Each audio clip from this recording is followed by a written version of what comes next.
What's up, everybody? Welcome back to another video. Today we're going to work on pulling the block and the trans out of the car. I don't know, it's pretty windy and a little cold today. It was actually snow flurrying this morning, so I don't know what's going on with this Maryland weather because it was 80 degrees yesterday. But anyway, first thing I'm going to do is I'm going to bust the axle nuts loose and the wheel lugs loose on both sides. I'm going to get the car jacked up. And then we'll start working on getting everything underneath the car taken out first.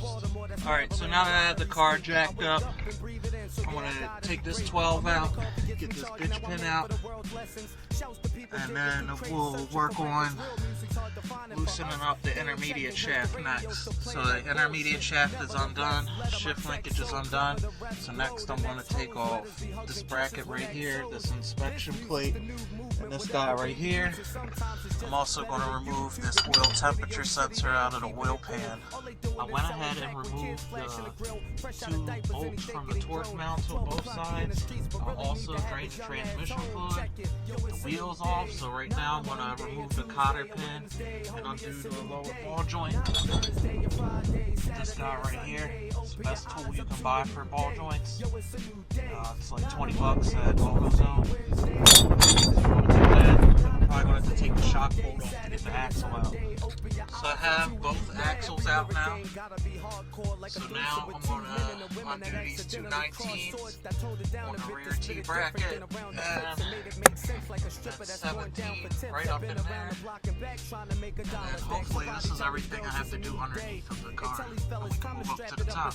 Alright, so on the top side, this is starting to turn into a difficult task because it's so windy out here. I have to hold the hood with one hand so it doesn't fly up and hit the windshield. But I got the starter out, I disconnected the battery, disconnected all the wiring harness stuff right here, took off the slave cylinder, the transmission ground, all the wiring harness stuff on this side. So basically all I have to do is take off the two top mounts on the T-bracket, or the two top bolts on the T-bracket, and then this is pretty much ready to come out. So hopefully this wind dies down a little bit so I can have an easier time. But right now I'm just going to work on trying to get these two bolts out of the rear T-bracket. Alright, so this is where I'm at right now. Got the car roller all the way down. Got a little cart under the engine.